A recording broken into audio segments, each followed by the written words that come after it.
오늘 우리에게 주시는 하나님의 말씀은 사무엘상 25장 1절에서 13절까지 말씀입니다. 사무엘상 25장 1절에서 13절까지 말씀입니다. 제가 봉독해 올리겠습니다. 사무엘이 죽음에 온 이스라엘 무리가 모여 그를 두고 슬피 울며 라마 그의 집에서 그를 장사한지라. 다윗이 일어나 바란 광야로 내려가니라. 마온에 한 사람이 있는데 그의 생업이 갈멜에 있고 심히 부하여 양이 3,000마리요 염소가 1,000마리이므로 그가 갈멜에서 그의 양털을 깎고 있었으니 그의 사람의 이름은 나발이요 그의 아내의 이름은 아비가일이라. 그 여자는 총명하고 용모가 아름다우나 남자는 완고하고 행실이 악하며 그는 갈렙 족속이었더라. 다윗이 나발이 자기 양털을 깎는다 함을 광야에서 들은지라. 다윗이 이에 소년 10명을 보내며 그 소년들에게 이르되 너희는 갈멜로 올라가 나발에게 이르러 내 이름으로 그에게 문안하고 그 부하게 사는 것에게 이르기를 너는 평강하라. 내 집도 평강하라. 내 소유의 모든 것도 평강하라. 내게 양털 깎는 자들이 있다 함을 이제 내가 들었노라. 내 목자들이 우리와 함께 있었으나 우리가 그들을 해하지 아니하였고 그들이 갈멜에 있는 동안에 그들의 것을 하나도 잃지 아니하였나니 내 소년들에게 물으면 그들이 내게 말하리라. 그런즉 내 소년들이 내게 은혜 얻게 하라. 우리가 좋은 날에 왔은즉 내 손에 있는 대로 내 종들과 내 아들 다윗에게 주기를 원하노라 하더라 하라. 다윗의 소년들이 가서 다윗의 이름으로 이 모든 말을 나발에게 말하기를 마침에 나발이 다윗의 사환들에게 대답하여 이르되 다윗은 누구며 이새의 아들은 누구냐? 요즘에 각기 주인에게서 억지로 떠나는 종이 많도다. 내가 어찌 내 떡과 물과 내 양털 깎는 자를 위하여 잡은 고기를 가져다가 어디서 왔는지를 알지 못하는 자들에게 주겠느냐 한지라. 이에 다윗의 소년들이 돌아서 자기 길로 행하여 돌아와 이 모든 말을 그에게 전하매 다윗이 자기 사람들에게 이르되 너희는 각기 칼을 차라 하니 각기 차를 차매 다윗도 자기 칼을 차고 400명가량은 데리고 올라가고 200명은 소유물 곁에 있게 하느니라.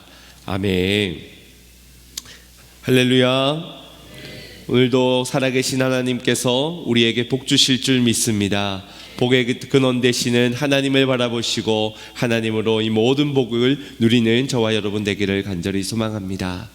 사람의 얼굴을 통해서 그 사람의 성격과 기질 그리고 건강 상태까지를 알 수 있다고 합니다.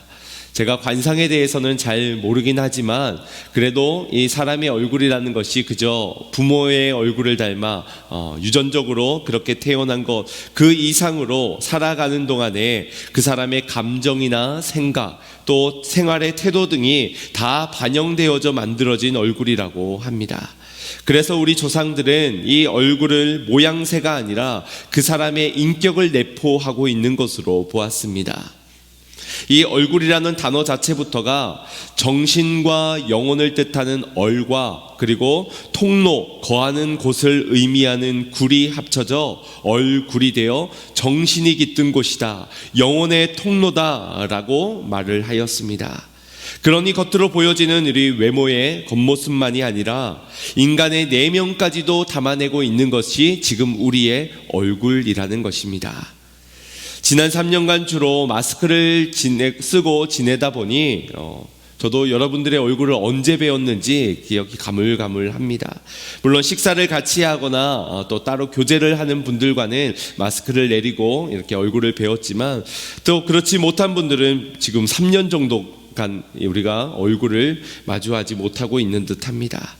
그래도 다행히 요즘은 마스크 규제가 풀리게 되어서 이제 예배를 드림 속에서 권면은 하지만 또 벗어도 무관하고 또 바깥에 활동을 함에 있어서도 많은 규제들이 풀리게 되었습니다.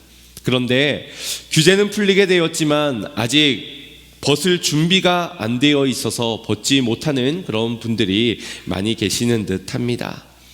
마음의 준비도 필요하겠지만 이 마스크 속사정의 준비가 되어 있지 않은 많은 분들이 이 마스크 벗는 것을 꺼려 하시더라고요. 그래서 저희 찬양팀에도 벗은 찬양팀이 있고 아직 준비가 안 돼서 못 벗은 찬양팀이 있습니다.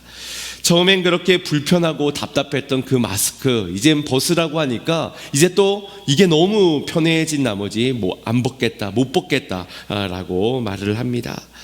우리가 이 꾸미는 것도 매우 불편하지만 내 안에 내면을 들키고 싶지 않은 마음이 존재합니다. 감추고 싶고 내 감정을 숨기고 싶고 그런 마음이 있기 때문에 이 마스크만큼 좋은 게 없는 겁니다. 그러나 얼굴과 얼굴을 대면한다는 것이 우리에게 얼마나 큰 의미가 있는 것인지를 여러분 기억하셔야 합니다. 식사를 함께하며 교제하는 것도 우리에게 너무나도 중요한 사역이고 얼굴도 마주 대하면서 함께 웃고 또 그 표정 속에서 서로를 인정하고 이해하고 그렇게 배려하는 것, 이 모든 것들이 우리에게 꼭 필요한 사역이라는 것입니다. 우리들은 불편을 감수하고서라도 우리가 서로 얼굴을 마주대야 하며 그 마주한 얼굴 속에서 하나님의 형상을 드러내고 또 예수 그리스도를 닮은 모습을 나타내 보일 수 있어야 할 것입니다. 그것이 꼭 얼굴을 통해서 나타나는 것만은 아니겠지만 그럼에도 영혼의 통로로서의 우리의 얼굴을 사용하신다 한다면 우리는 얼마든지 우리의 얼굴을 내어주며 그리스도의 편지로서 저들을 향해 환한 미소로 온화한 인상으로 저들의 마음을 위로하고 격려하며 또 복음까지 증거할 수 있어야 할 것입니다. 내 불편 때문에 하나님의 이 모든 사역들이 방해가 되지 않고 제한이 되지 않도록 우리 함께 잘 준비합시다. 마음의 준비 또 속사정의 준비들 잘 하시고 또 무엇보다도 이 영혼의 통로인 얼굴에 우리의 내면이 잘 담겨질 터인데 우리의 내면을 잘 준비하여서 그렇게 하나님의 형상을 드러내는 우리 모두가 되기를 간절히 소망합니다. 여러분 혹시 이 찬양 아십니까? 너는 왜 항상 웃니 슬퍼도 눈물 나도 남들은 모를 거야 왠지 좋아 항상 좋아 무엇이 그리 좋은지 나도 알게다오 너와 나 만나려고 주 예수님 오셨단다 참 기뻐 왠지 기뻐서 항상 웃고 항상 찬송 정말 좋아 왠지 좋아 또 기뻐서 찬송하네. 아십니까? 별로 모르시는 것 같아요. 그래서 안 웃고 계신 것 같아요. 우리 이 찬양의 가사대로 우리는 예수님으로 인하여서 얼마든지 기뻐할 수 있고 힘들고 어렵더라도 감사하며 즐거워할 수 있는 줄 믿습니다. 사실 우리 모두의 바람 아니겠습니까? 올 한 해도 웃는 일들만 가득하기를 항상 즐겁고 기쁜 삶이 되어지기를 말입니다. 하지만 그런 우리의 바람과는 다르게 이 웃는 날만 있는 것은 아니지요. 때로는 슬프고 근심된 날들이 우리의 인생의 웃음을 사라지게 만들기도 합니다. 우리 안에 나열하기 힘들 정도로 매우 다양한 감정들이 존재한다고 하는데 그 중에서도 얼굴에 고스란히 드러나게 되는 감정을 희노애락이라고 말합니다. 기쁨과 분노, 슬픔과 즐거움, 이 네 가지의 감정은 아무리 감추려고 해도 감추어지지가 않는다라는 것이지요. 특히나 화를 품고 분노를 할 땐 평소와는 너무 다른 얼굴로 급변하게 됩니다. 그래서 사람들이 그 모습을 발견하게 될 때 화들짝 놀라기도 하고 두 얼굴의 사람이다, 이중인격자다 이렇게 말을 하기도 합니다. 우리의 내면에 이 화를 잘 다스려야 할 줄로 믿습니다. 그것은 우리의 표정도 그러하지만 우리의 건강도 그와는 관련이 되어져 있을 것이며 무엇보다도 복음을 전하고 하나님을 자랑해야 하는 우리에게 있어서 가장 방해되는 것이 이 분노다라고 할 수 있습니다. 물론 살다 보면 화가 날 수 있습니다. 그건 이상한 감정이 아니겠지만 이 화를 스스로가 잘 절제하거나 다스리지 못하여서 함부로 혈기를 부리게 된다면 그 화는 쏟아내었지만 다시 나에게 화살로 돌아오게 되는 것을 경험하게 될 겁니다. 그래서 이 활을 불로 비유를 합니다. 불은 잘 사용하면 우리의 생활에 너무나도 유용한 에너지이지요. 그러나 자칫 잘못 사용하게 되었을 때 이것은 집도 태우고 산도 태우고 사람도 태우고 모든 것을 죄로 만들어버릴 만큼 엄청난 상처와 피해를 남기고 맙니다. 그렇기에 우리가 감정에는 솔직할 필요가 있겠지만 이 감정을 드러내는 것에 있어서는 분명 다스리는 성숙함이 요구되어질 것입니다. 성경에서도 이 분노에 대해서 매우 경계하며 여러 구절을 통해서 우리에게 말씀해주고 있습니다. 야고보서 1장 20절 말씀을 보시면 사람의 성내는 것이 하나님의 의를 이루지 못함이니라 라고 경고하고 있습니다. 우리가 일평생 추구하고 먼저가 되어야 하는 것이 그의 나라와 그의 의를 위하는 삶인데 우리가 이 분노를 주체하지 않고 참아내지 못할 때 우리는 이 하나님의 의를 이루지 못한다고 경고를 하고 있는 것입니다. 또 잠언서 14장 17절 말씀에 노하기를 속히 하는 자는 어리석은 일을 행하게 된다. 이 분노하게 되었을 때 우리가 생각지도 못한, 우리가 실수하지 않아야 되는 그 일에 실수를 하게 된다는 것입니다. 뿐만 아니라 15장 18절에는 분을 쉽게 내는 자는 다툼을 일으키게 된다라고 경고하고 있으며 또 우리에게 이 분노하지 말라고 회유하기를 16장 32절에 노하기를 더디하는 자는 용사보다 낫고 자기의 마음을 다스리는 자는 성을 빼앗은 자보다 낫다. 그래서 지는 게 이기는 것이다 라는 말까지 있는 듯합니다. 우리는 거룩한 하나님의 성전이요 주님의 택하신 백성들입니다. 그러니 이 화라는 감정 앞에서 우리는 솔직할 필요도 있겠지만 그것을 잘 다스려야만 주어진 사명으로 하나님의 나라의 의를 이루어 갈 수 있는 줄로 믿습니다. 이를 위해 단순히 우리가 마스크 계속 쓰고 다닙시다가 아닙니다. 포커페이스를 잘 하는 정도로 만족할 것이 아니라 우리의 마음 안에 찾아든 그 분노의 감정들을 하나님이 보내신 예수 그리스도를 통하여 평화로 잘 다스려 오히려 힘들고 어렵고 화낼 수밖에 없는 그 상황 가운데서도 우리가 화를 참아냄으로 본이 되고 또 덕이 되고 은혜가 전해질 수 있는 통로가 되어야 한다라는 것입니다. 이것이 성숙한 그리스도인들인 줄 믿습니다. 적어도 교회 중직이라 한다면 이런 성숙함은 사역을 할 때의 필수 요건이라고 할 수 있습니다. 일하다 보면 답답함이 있고 또 화가 날 수 있겠지만 우리는 그 마음을 하나님 주신 은혜로 잘 다스려야 할 것이며 또 화가 난 누군가를 위로하고 중재하는 자가 중직이라 할 수 있습니다. 그런데 그래야 하는 중직이 오히려 앞서서 짜증을 내고 화를 낸다면 자신에게 주어진 사명도 감당하지 못할 뿐만 아니라 다툼을 일으키고 사역의 걸림돌이 되고 마는 것입니다. 우리는 성숙한 그리스도인이 되어서 나를 통해 하나님이 더 드러나고 하나님이 역사하시도록 해야 합니다. 이것이 가정에서도 우리의 사명이요 교회에서도 세상에서도 우리에게 주어진 빛과 소금의 역할인 줄 믿습니다. 은혜를 잊지 마십시오. 그 은혜로 다스리시기를 바랍니다. 그래서 저희 교회 중간중간에 하나님을 찬양하는 찬양을 계속 틀어놓습니다. 혹여나 불국불국 올라올 때 그 찬양으로 마음을 다스리시라고 말입니다. 그런데 그 찬양보다 목소리가 커지게 되면은 이제 그때부터 서로가 같이 화가 나게 되겠지요. 하나님을 찬양하는 찬양에 귀를 기울이시고 은혜를 기억하시고 은혜로 감사하는 저와 여러분 되기를 간절히 소망합니다. 그 성숙한 그리스도다운 모습을 보여줬던 대표적인 인물을 우리는 스데반 집사의 모습을 통해서 찾아볼 수가 있습니다. 그는 교회가 여러 가지의 문제들이 놓여져 있는 상황 가운데서 이를 해결하기 위해 뽑혀진 7 집사 중 하나였습니다. 얼마나 그가 굳은 일을 많이 하였겠습니까? 당시 예루살렘 교회에 있던 분쟁을 해결하기 위해서는 화가 나 있는, 분노해 있는 사람들의 마음을 위로하기 위해 여러 중재 역할들을 해야만 했을 것이고, 교회가 평안히 세워지기 위해서 자신에게 은혜를 나누기 위해 무단히도 애를 썼을 것입니다. 그래서 사도행전 6장 8절 말씀을 보면 스데반이 은혜와 권능에 충만하여 큰 기사와 표적을 민간에 행하였다라고 말씀하고 있습니다. 스데반은 하나님으로부터 이 은혜가 충만하였고 또 권능이 충만하였습니다. 그래서 이를 통하여 하나님의 놀라운 이적과 표적도 행할 수 있었던 것입니다.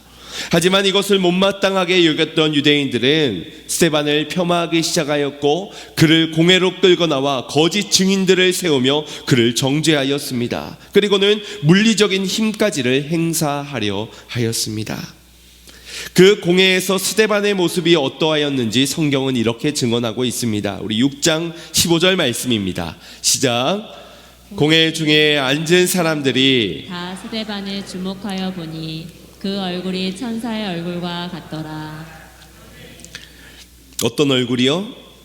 천사의 얼굴과 같았더라. 어떻게 이 절박한 순간에 그가 천사의 얼굴을 하고 있을 수 있었을까요? 가장 고통스럽고 가장 괴로운 순간입니다. 가장 억울하고 왜 이 예수님을 믿지 못하는지 답답할 지경입니다. 그래서 가장 분노가 차올라야 하는 그 순간 그의 얼굴이 어떻게 천사의 얼굴일 수 있단 말입니까? 바로 그 증거가 우리가 앞서 읽은 말씀 속에 그는 은혜와 권능이 충만하였더라. 바로 그 때문입니다. 그 은혜와 권능이 그에게 충만하니 삶을 통해서 이 은혜가 드러나고 권능이 얼굴을 통해서 나타내 보여지고 그의 말을 듣자 하니 모든 것이 은혜요 모든 것이 은혜의 권능의 말씀이었던 것입니다. 은혜의 권능은 속에만 머물러 있지 않습니다. 눈에 보여지지 않는 것이라고 비밀스럽게 감추어두고 숨겨둘 수 있는 것이 아닙니다. 마스크로 가릴지라도 말입니다. 여러분에게도 복음으로 찾아온 이 은혜와 권능이 분명 있을 줄로 믿습니다. 그래서 불러주셨고 그 은혜와 권능으로 말미암아 지금 하나님을 예배하고 주님의 나라를 위해서 작은 부분들 섬기고 계실 줄로 압니다. 이는 하나님이 주신 은혜와 권능 덕분입니다. 그런데 그런 우리가 얼굴이 천사와 같지 않는 이유는 단순히 인격과 성품의 문제가 아니라 상황과 환경의 문제가 아니라 충만하지 못한 문제라고 할 수 있습니다. 은혜는 주셨는데 주의 일을 하라고 권능도 주셨는데 이게 충만하지가 못하니 상황에 따라 화를 내기도 했다가 사람에 따라서 분노하기도 했다가 문제에 따라서 짜증을 내기도 했다가 그렇게 흥분이 가라앉지가 않으니 결국 원수까지 맺어지는 것입니다. 여러분이 충만하다는 것은 그릇에 흘러 넘치는 그 상태를 의미합니다. 감정이 충만해지고 내 뜻이 충만해지고 내 느낌이 충만해지고 내 판단이 충만해져서는 결코 이 화를 주체할 수가 없을 겁니다. 성숙할 수가 없어지는 것이지요. 스데반처럼 내가 아니라 내 생각과 감정이 아니라 은혜가 충만해질 때, 권능이 충만해질 때, 그때에 이 모든 화가 다스려지고 천사와 같이 얼굴이 바뀌어지게 될 것입니다. 뿐만 아니라 이 사도행전 6장 3절을 보면 7 집사를 택하는 그 기준에 있어서 성령과 지혜가 충만한 사람을 택하라 하였습니다. 그러니 스데반은 성령과 지혜가 충만한 자였습니다. 뿐만 아니라 5절에서는 믿음과 성령이 충만한 사람 스데반이라고 증언하고 있습니다. 그러니 스데반은 성령에도 지혜에도 믿음에도 은혜에도 권능에도 충만하여 흘러 넘쳤던 자입니다. 그러니 이 공회 앞에서 억울한 일을 당함 속에서도 천사의 얼굴을 통해 드러나고 있었던 것이지요. 사랑하는 성도 여러분, 어떤 상황, 어떤 문제, 여러분의 삶에 어떤 성격과 어떤 기질이 만들어졌다 할지라도 성령으로 충만하시어 천사와 같이 변화되어지시기를 축복합니다. 말씀으로 충만하시고 은혜로 충만하여 주시고 지혜로 충만하셔서 여러분을 통해 세상이 변해지도록, 여러분의 얼굴을 통해 가정의 모두가 함께 웃음꽃이 피어나도록 교회가 그렇게 새로워지가는 역사가 있기를 주님의 이름으로 축복합니다. 하나님께서 여러분들의 천사 같은 얼굴들을 귀하게 사용하여 주실 줄로 믿습니다. 우리 천사 같은 얼굴들로 함께 서로를 보면서 이렇게 인사했으면 좋겠습니다. 우리 믿음과 성령으로 충만하시기 바랍니다. 네. 마스크를 이렇게 다 내리고서는 이렇게 웃는 얼굴을 보고 싶지만 속사정이 아직 준비가 안 되신 분들이 계실 줄 알고 그거는 넘어가도록 하겠습니다. 여러분, 못지않게 이 얼굴 하면은 빠지지 않는 용모를 가진 자가 바로 다윗이었습니다. 그는 볼이 볼그레하고 용모가 아름다운 소년이었다라고 성경이 묘사하고 있지요. 아마도 그의 내면이 하나님이 인정하시는 내 마음에 합한 자라 하셨으니 그 내면이 얼굴을 통해서 드러나 아름다워 보였을 것이라고 여겨집니다. 그런데 오늘 본문을 보면 그런 아리따운 용모의 다윗이 크게 분노하고 있는 사건이 기록이 되어지고 있습니다. 지난 24장까지만 하더라도 다윗 자신을 죽이려 하였던 사울왕을 죽일 수 있는 기회가 왔지만 그를 죽이지 않고 놓아주면서 그렇게 관대한 모습을 보여주기도 하였습니다. 또 그 앞장으로 넘어갔을 때는 그일랏 사람들을 헤아려 괴롭혔던 이 블레셋 사람들에게는 의분을 품었지만 자신에게 은혜를 갚지 않았던 그릴랏 사람들에게는 또 그들의 마음을 넓은 마음으로 이해해주며 그들을 먼저 선뜻 떠나기도 하였습니다. 그런데 오늘 본문 25장에서는 분노의 칼을 차고 당장이라도 자신을 모욕한 자와 그에게 속한 모든 남자들을 다 죽이겠노라고 눈에 불을 켜고 있습니다. 무엇이 다윗을 이토록 분노하게 만든 것일까요? 먼저 그를 분노케 한 나발에 대해서 살펴볼 필요가 있습니다. 2절 말씀을 보시면 마온의 한 사람, 곧 이 사람이 나발이고 그는 심히 부하였다라고 말씀합니다. 양이 3,000마리요 염소가 1,000마리나 됐으니 그 땅에서 그 지경에서 가장 갑부가 이 나발이라는 사람이었습니다.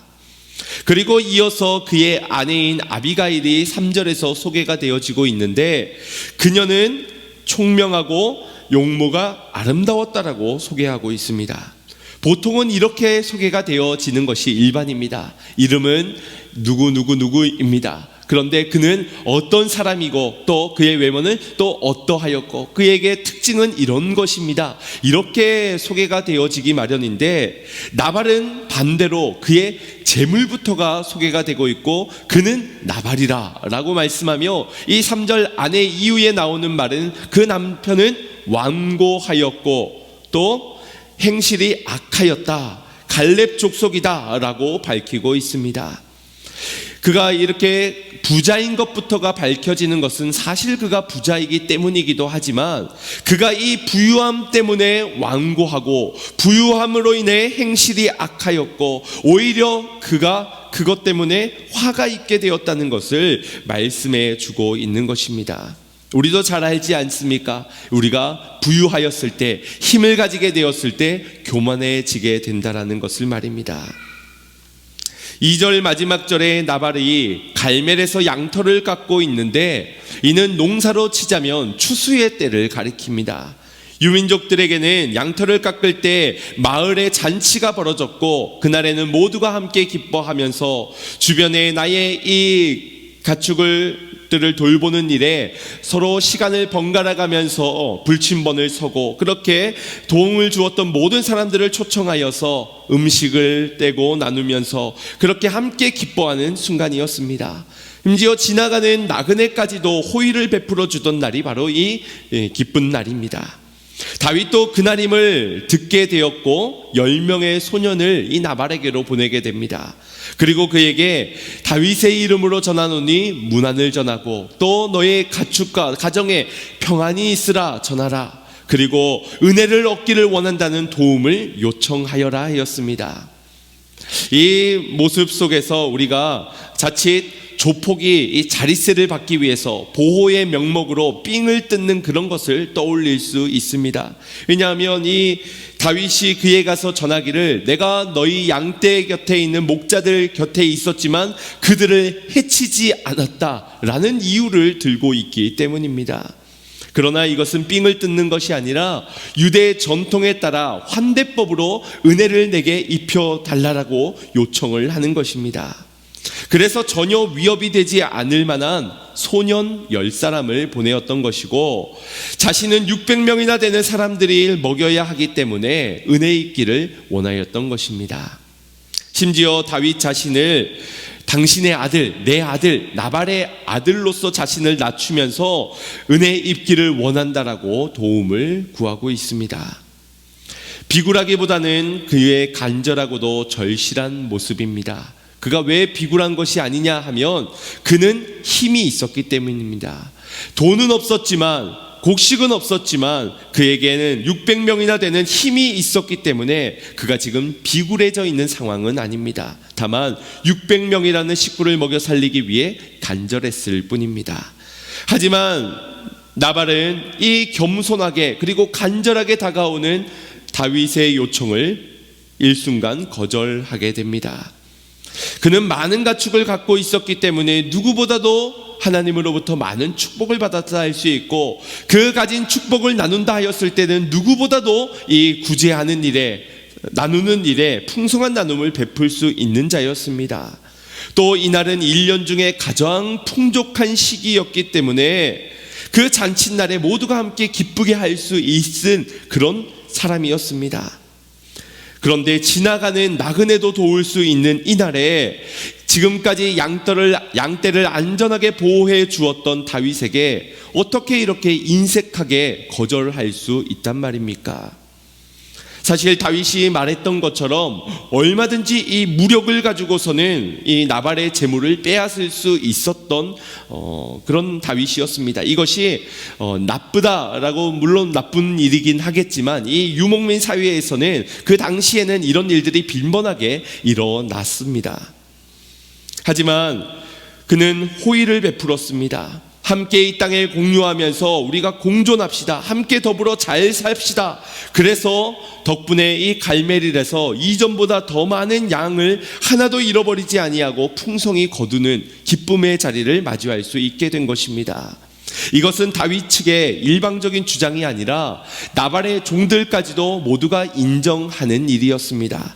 그래서 15절 16절에 종들이 이렇게 말하고 있는 겁니다. 합독하게 보겠습니다. 우리가 들에 있어 그들과 상종할 동안에 그 사람들이 우리를 매우 선대하였으므로 우리가 다치거나 잃은 것이 없었으니 우리가 양을 지키는 동안에 그들이 우리와 함께 있어 밤낮 우리에게 담이 되었음이라. 아멘. 종들은 다윗의 도움을 받았고 은혜를 입었기에 이와 같은 고백을 하고 있습니다. 그런데 왜 나발은 모르는 것일까요? 어쩌면 일해야 하는 자리에, 수고해야 하는 자리에 없어서 이와 같이 단칼에 거절했을지도 모릅니다. 그러나 그가 다윗에게 모욕을 주는 말을 들여다보면은 그가 단순히 그가 은혜를 베푼 것을 몰랐기 때문에 거절한 것은 아니라는 것을 발견하게 됩니다. 종들은 아마도 이 양털을 깎으면서 다윗 덕분에 작년보다 이렇게 양들이 더 튼실해지고 이 수를 좀 봐, 이 양털의 개수 좀 봐, 이 모든 것은 정말 다윗이 우리와 함께 했기 때문이야. 이 양털을 깎으면서 종들은 다윗의 은혜를 잊지 않았을 것입니다. 하지만 나발은 은혜를 잊었고 감사도 없었고 기쁨도 나누려 하지 않고 있습니다. 오히려 찾아온 다윗의 소년들에게 모진말로 모욕과 수치심을 안겨주게 되는데 10절 말씀을 보겠습니다. 시작. 나발이 다윗의 사환들에게 대답하여 이르되 다윗은 누구며 이새의 아들은 누구냐? 요즘에 각기 주인에게서 억지로 떠나는 종이 많도다. 아멘. 그의 말은 다윗이 누구냐라는 것입니다. 진짜 몰랐을까요? 아마 모르진 않았을 겁니다. 왜냐하면 지금 이 빌보드 차트 1위를 달리고 있는 곡이 사울은 천천히요 다윗은 만만히로다. 이거 춤을 절로 출 수밖에 없는 이 히트곡을 이 가드의 여러 신하들까지, 이방의 사람들까지 다 알고 있는 그 노래를 이가 모를 리가 없습니다. 그저 무시를 하는 것이지요. 다윗이 누구냐? 그리고 심지어 이새의 아들은 누구냐라고 그의 아버지의 이름까지를 들먹입니다. 여러분, 아버지를 모욕하는 것 참을 수 있습니까? 없습니까? 선을 넘어도 지금 심하게 넘고 있는 겁니다. 여기에 더해서 각기 주인에게서 억지로 떠나는 종이 많도다. 이 말은 지금의 자신의 상황을 이야기한다기보다 왕인 사울 왕으로부터 떠나가서 도망자의 신세로 있는 그 다윗을 빗대어 조롱을 하는 말입니다. 하지만 이 도와주기 싫으면 그냥 도와주지 않겠다라고 거절하면 되는 일인데 굳이 이렇게까지 다윗에게 상처를 입히는 말로 조롱을 할 필요가 있을까 의문이 들기도 합니다. 그냥 거절하면 될 일 아닙니까? 요즘 경기가 너무 어렵다 보니 다 알잖아요. 저도 많이 힘듭니다. 물론 가축들이 다 보이는 상황이지만 힘들다는데요, 어떡합니까? 내가 내년에는 꼭 더 많이 부유해져서 돕도록 하겠습니다. 이런 말들로 한다면 물론 이 은혜를 얻었던 입장에서 거절하는 것은 매우 무례한 일이긴 하지만 그래도 이렇게 모욕적인 말로 상처를 줄 필요까지는 없을 것 같습니다. 그런데 인간의 어리석음이 이와 같지 않습니까? 굳이 하지 않아도 되는 그 말을 기어코 하고야 맙니다. 굳이 화내지 않아도 되는 그 분을 꼭 드러내고 표출하고야 말지요. 꼭 선택하지 않아야 되는 그 선택을 하고 마는 것이 바로 인간의 어리석음을 끝도 없다라는 것을 이 나발을 통하여서 보여주고 있는 것입니다.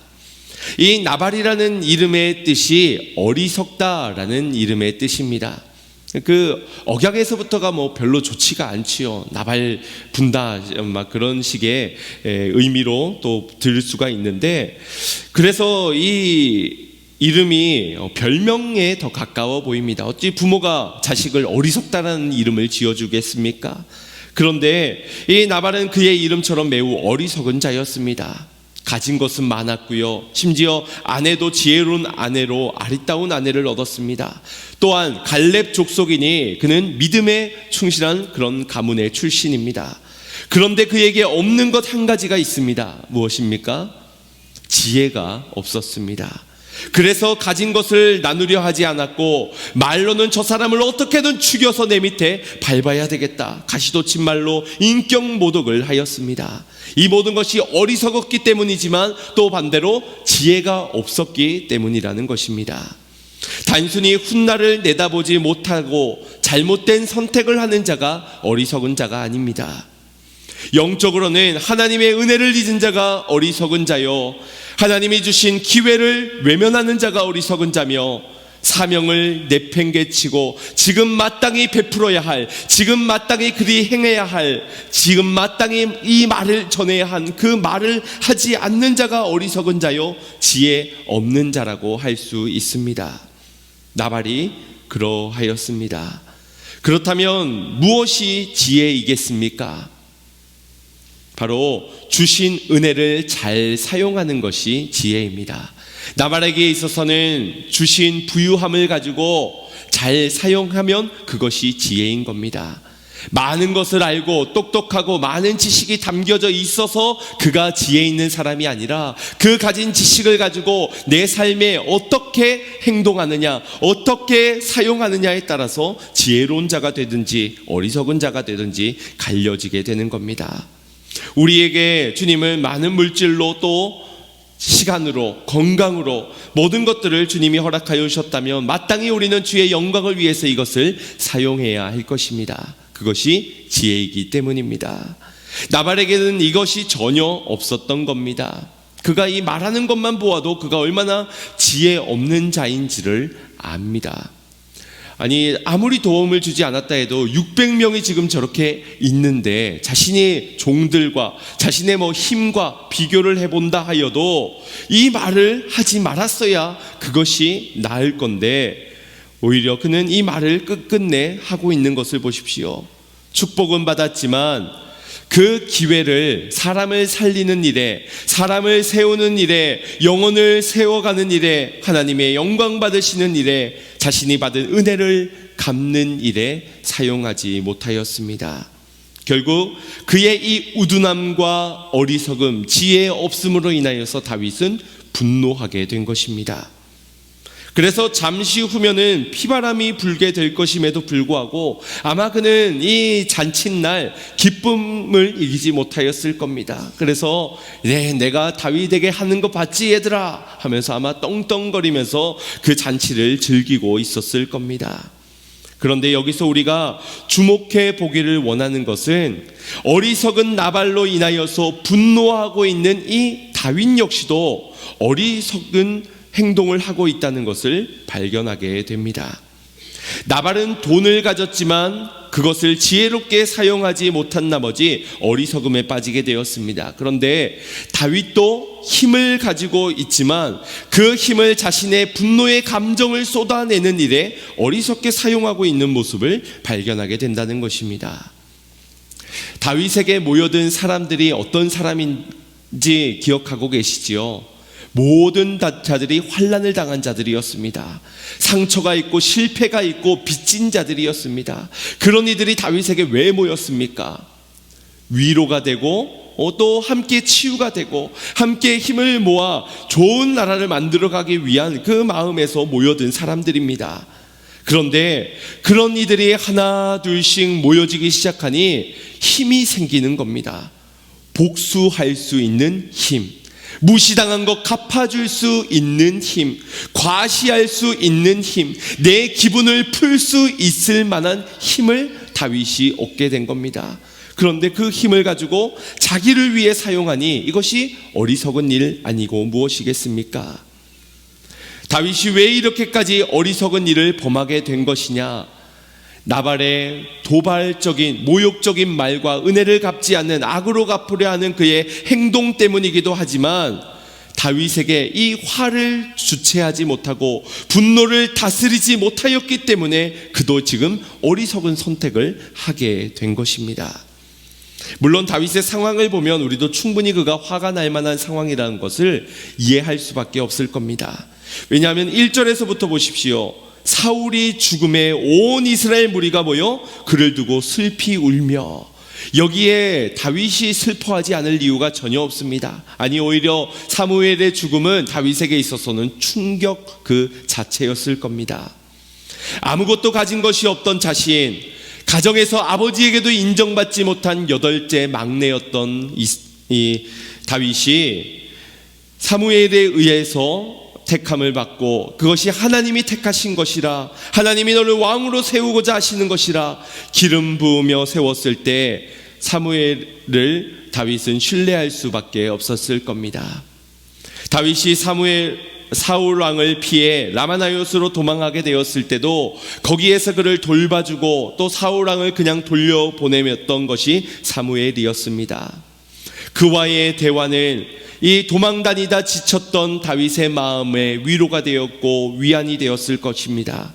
뿐만 아니라 자신의 왕을 삼으려는 하나님의 비전을 다시 한번 이로 대화를 통하여서 품게 되어지는 영적 멘토와도 같았을 것입니다. 그런 사무엘의 죽음은 다윗의 심경에 너무나도 큰 변화를 안겨주었을 것이 분명합니다. 우리도 그렇지 않습니까? 가까운 사람의 죽음, 사랑하는 사람의 죽음을 통해 우리의 인생을 가장 깊이 이해하게 되고 또 배우게 되기도 합니다. 영원한 것은 없구나. 모든 것에는 끝이 있구나. 우리의 삶에 어떤 것은 헛된 것이고 어떤 것이 영원한 것인지, 무엇이 소중한 것인지를 발견하게 되기도 합니다.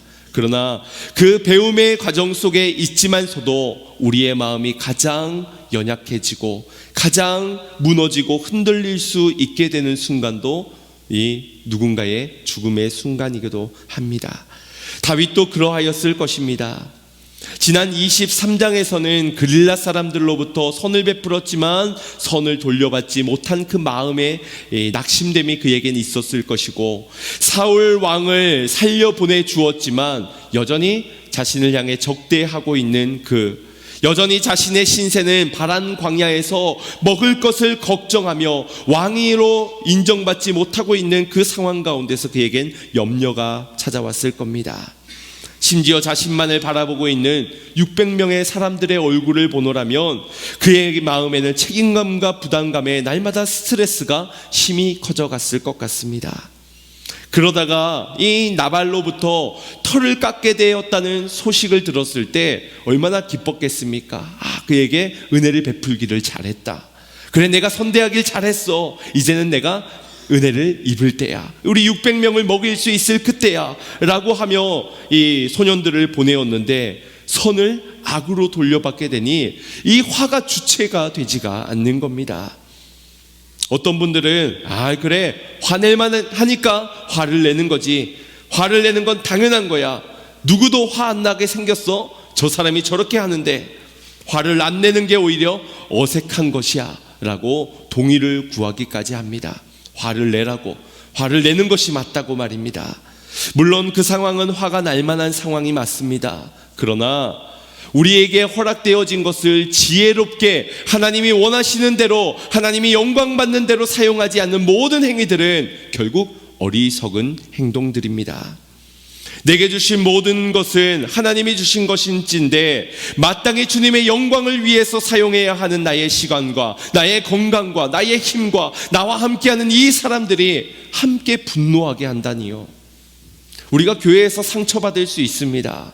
교회에서 이 화가 날 수 있습니다. 그런데 그걸 내 배우자에게 이야기한다. 내 자녀들 앞에서 이야기한다. 내 공동체에게 쏟아놓는다.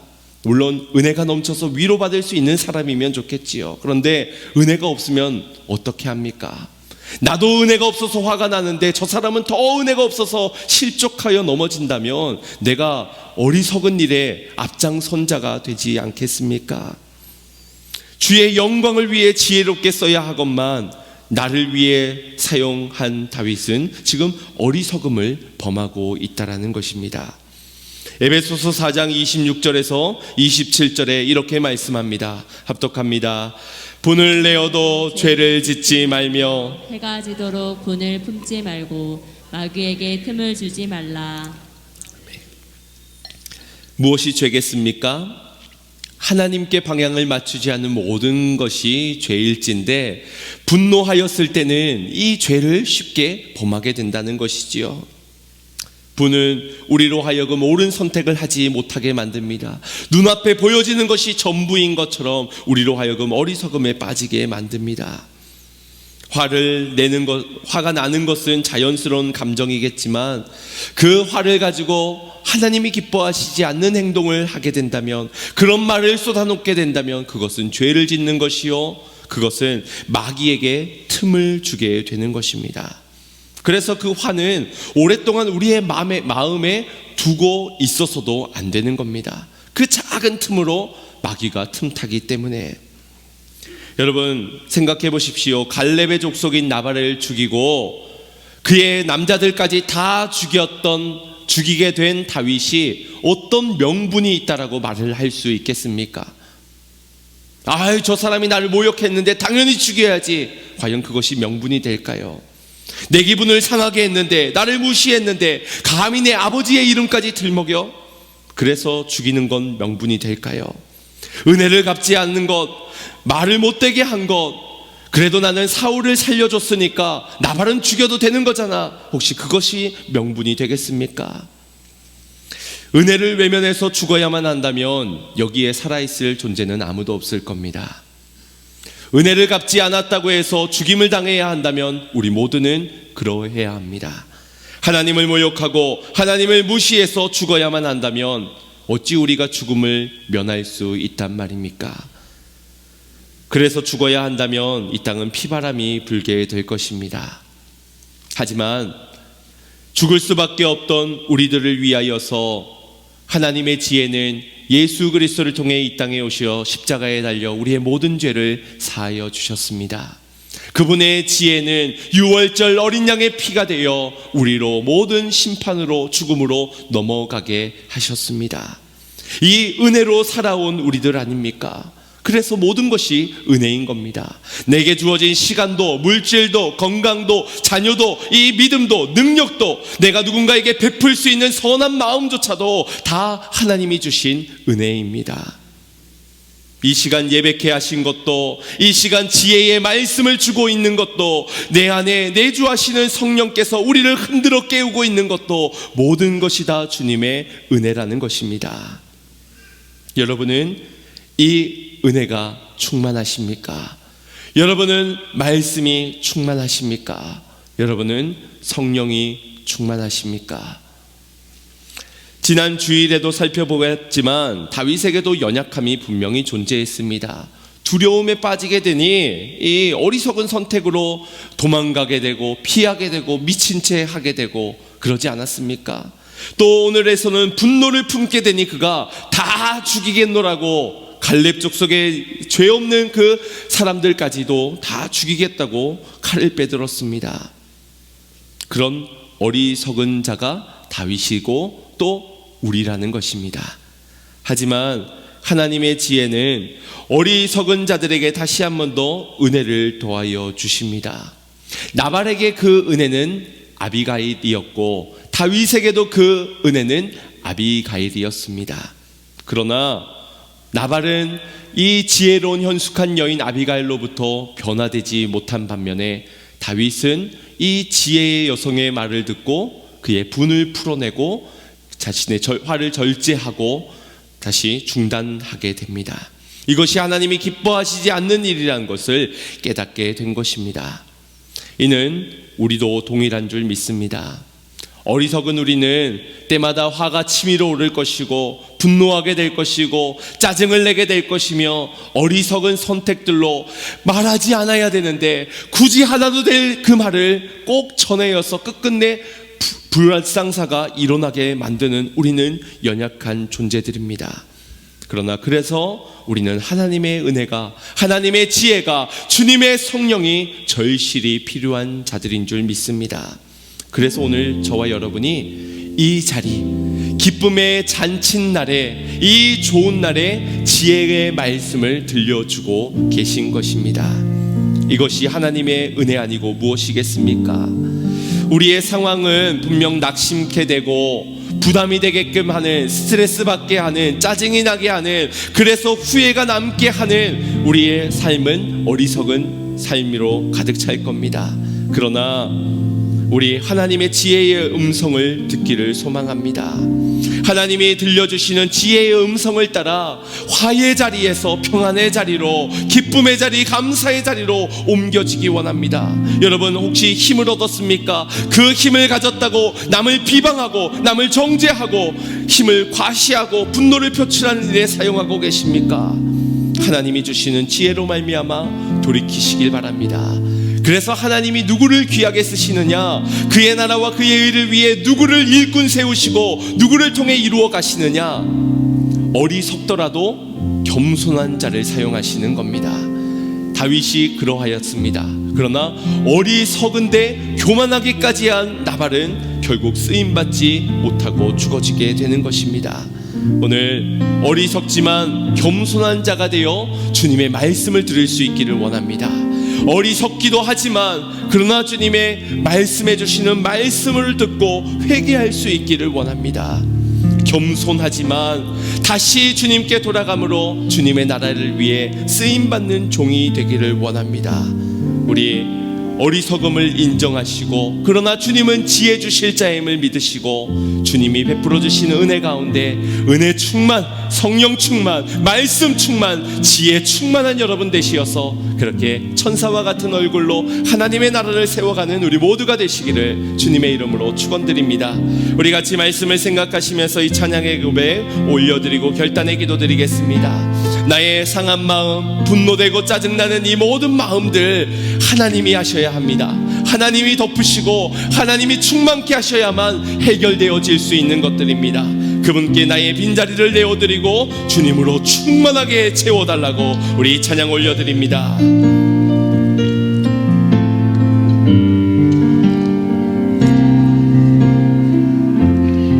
마음이 상한 자를, 마음이 상한 자를 고치시는 주님,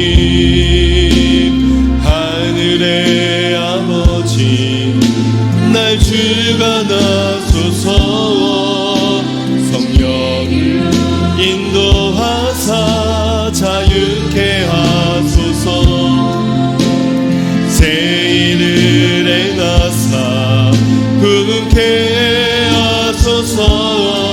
그의 줄이고 목이 마르니 성령의 기름 부소서. 그의 줄이고 목이 마르니 내 잔을 채워주소서. 성령으로 채우사, 성령으로 채우사 주보게 하소서.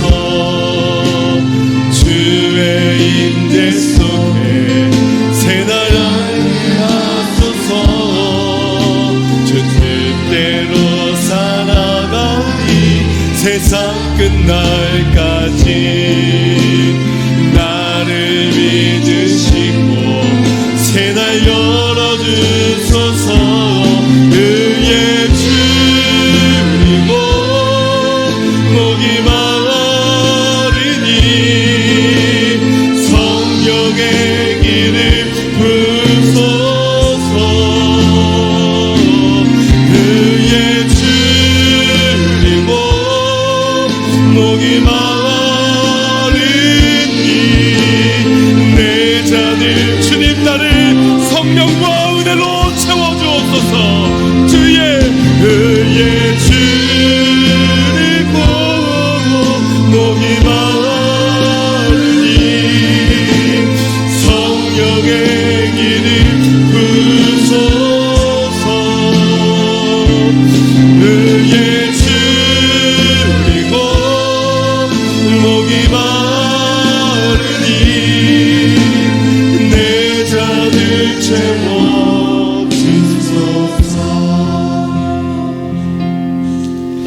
우리에게 날마다 매주마다 찾아오는 이 기쁨의 잔칫날 아닙니까? 하나님은 은혜 주시려고 하는데, 하나님은 성령을 선물로 주시려고 하는데, 하나님은 지혜 있는 자가 되라고 충만케 하시려 하는데, 혹시 우리 안에 다른 것으로 채워져 있어서 늘 채워지지 못하고 충만해지지 못해서 상황 앞에서, 사람 앞에서, 문제 앞에서 늘 무너지는 우리의 인생은 아닙니까? 힘이 있다고 과시하려 하고 힘이 있어서 복수하려 하고, 이것이 우리의 인생이진 않았습니까? 이 시간 하나님의 은혜 앞에 우리의 어리석음을 내려놓고 겸손하게 구합시다. 주님, 내게 은혜 주시옵소서. 나로 말씀으로 충만케 하시고 성령으로 붙잡아 주사 지혜 있는 삶을 살아가 하나님께 영광이 되게 하여 주시옵소서. 우리 주여 한번 부르짖고 합시다. 기도하겠습니다. 주여, 아버지 하나님, 나의 어리석음을 용서하여 주시옵소서. 무지하였습니다. 어리석었습니다. 이 힘이 내 것인 줄 알았습니다.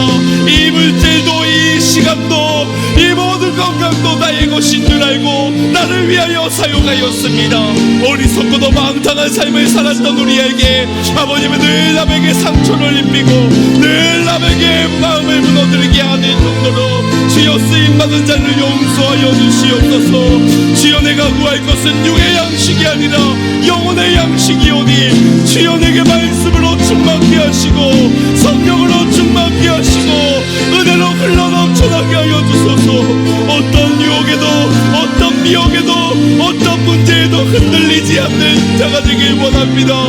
내게 겸손함을 주시고 겸손함으로 의의 성령의 이름으로 채워지게 하시고 오직 하나님의 의로만 쓰임받을, 하나님의 나라를 위해 쓰임받을 수 있는 충만한 자가 되게 하여 주시옵소서. 오늘도 우리의 삶을 기쁨의 잔칫날로 불러주시어 은혜 베푸시는 주님, 오늘 우리의 마음에 모든 분노의 감정들을 비워내고 우리의 교만함을 비워내고 우리의 교만함, 어리석은 두려움도 비워내고 주님의 성령과 은혜와 믿음과 말씀과 지혜로 채워지기를 원하오니 주여 충만하게 채워주시옵소서.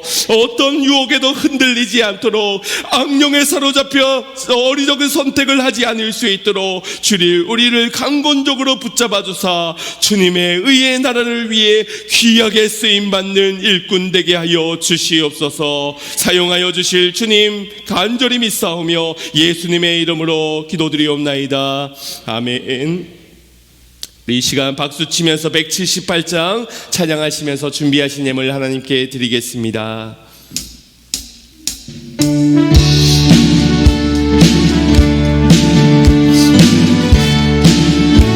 은혜가 풍성한 하나님을 믿는 자 한 사람 한 사람, 어제나 오늘도 언제든지 변찮고 보호해 주시네. 주여 성령의 은사들을 오늘도 내리어 주소서. 성령의 뜨거운 불길로서 오늘도 충만케 합소서.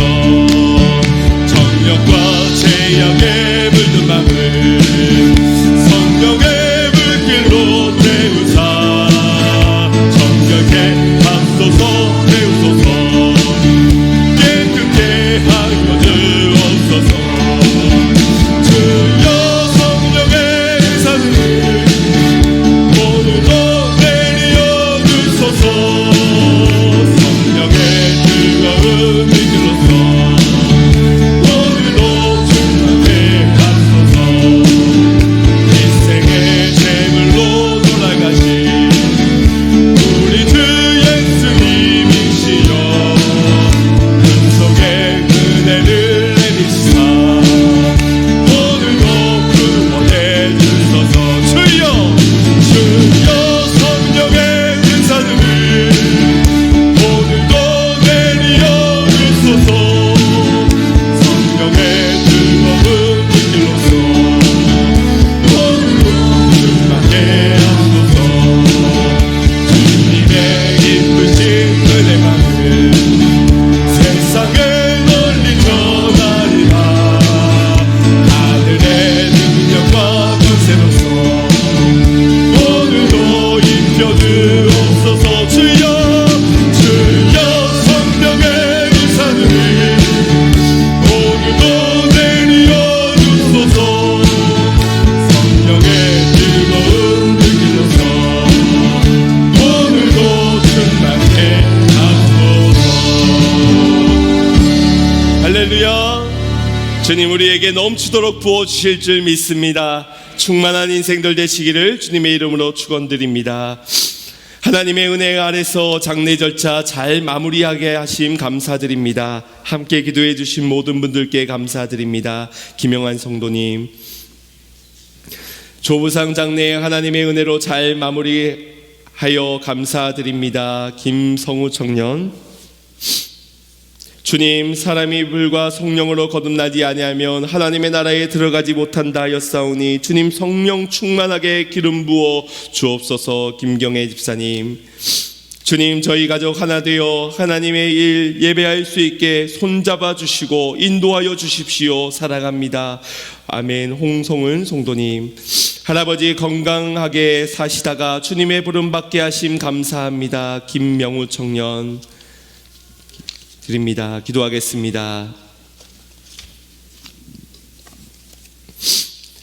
사랑과 은혜가 충만하신 아버지 하나님 감사를 드립니다. 은혜 없는 우리의 삶에 은혜 주시려고 예수 그리스도로 이 땅에 오시어서 주의 사랑을 확증하여 주시고 그 은혜로 우리를 허락하여 주시며 성령 가운데 함께 하시며 채우시고 충만케 하여 주신 주님, 날마다 우리의 인생에 주님이 허락해 주신 지혜로 말미암아 하나님이 기뻐하시는 뜻을 쫓을 수 있게 하여 주시옵시고 사사로운 감정에 시달리지 아니하고 주님이 바꾸신 주시는 기쁨과 평안으로 변화되어지게 하여 주시옵소서. 늘 그 삶에 감사가 넘쳐나게 하시고 찬양이 마르지 않게 하여 주시옵시고 그 즐거움이 담장을 뻗어 이웃을 향해 널리 전파되어져서 하나님의 사랑과 은혜를 저들도 알 수 있도록 영혼의 통로로 쓰임받는 우리 모두가 되게 하여 주시옵소서. 아버지 하나님께 믿음 다하여 드립니다. 주여 받아주시옵시고 중심을 보시는 주님께서 아버지 하나님 친히 보시고 하늘의 축복으로 내려주시옵소서. 이 물질 사용되어지는 곳에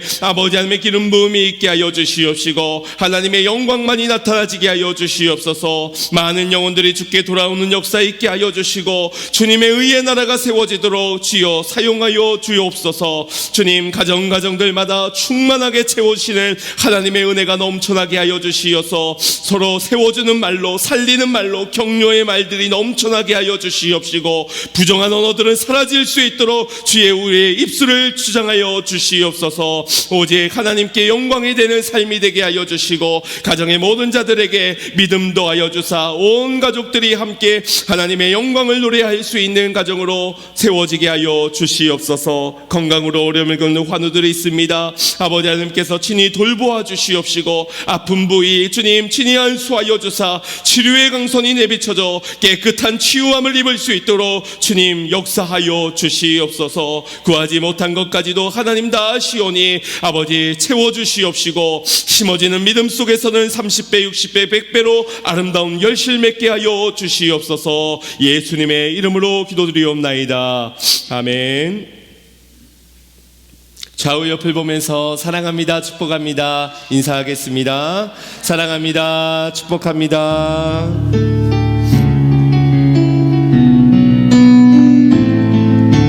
우리 환한 미소로 서로를 향해 축복하겠습니다. 하나님의 사랑이 하나님의 사랑이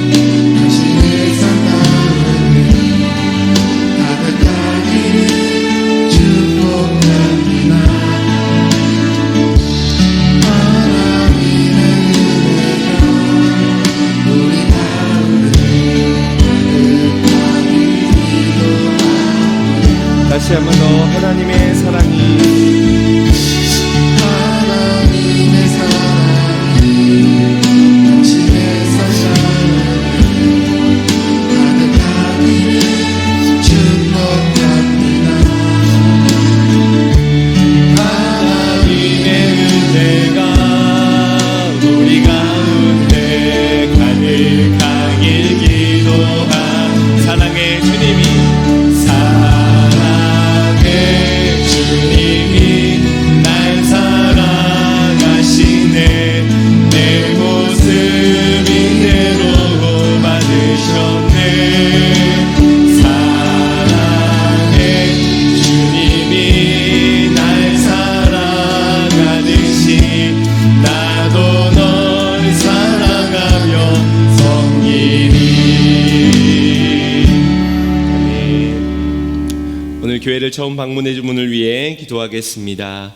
사랑과 은혜가 충만하신 아버지 하나님, 귀한 영혼의 발걸음을 인도하여 주사 하나님의 은혜가 있는 자리로, 성령이 계신 자리로 인도하여 주시니 참으로 감사를 드립니다. 그의 인생의 모든 길을 주님께서 예비하신 대로 형통케 하여 주시고 동행하여 주시옵소서. 범사가 잘 되는 역사, 영혼이 잘 되는 역사 강건적으로 채워주시기를 원합니다. 풍성한 은혜가 넘쳐지는 삶이 되어 아버님의 귀한 축복의 통로로 쓰임받는 영혼 되도록 주여 역사하여 주시옵소서. 예수님의 이름으로 기도드리옵나이다. 아멘. 우리 환영의 박수 하도록 하겠습니다. 잘 오셨습니다.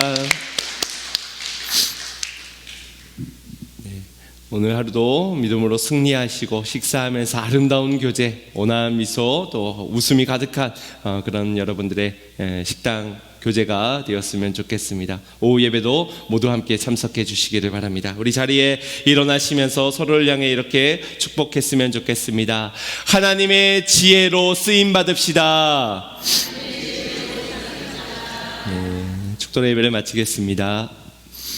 이제는 우리 주 예수 그리스도의 은혜와 하나님 아버지의 영원하신 사랑하심과 성령님의 감화감동 교통 내주 역사 충만 이루하심이 말씀에게서부터 지혜가 흘러나와 성령으로 하여금 우리의 인생에 변화되어진다는 사실을 믿으며 주님의 은혜 앞에 엎드려지는 겸손한 주의 백성들 머리머리 위에와 이들의 삶과 영혼과 건강과 가정과 자녀들과 일터 위에 그리고 이 나라와 민족 온 열방과 교회 위에 이제부터 영원토록 함께 계실지어다. 아멘.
고치시는 주님, 하늘의 아버지 날 주관하소서. 주의 길로 인도하사 자유케 하소서. 새 일을 행하사 부케 하소서. 의에 줄이고 목이 마르니 성령의 기름 부으소서. 의에 줄이고 목이 마르니 내 잔을 채워 주소서. 마음이 상한 자를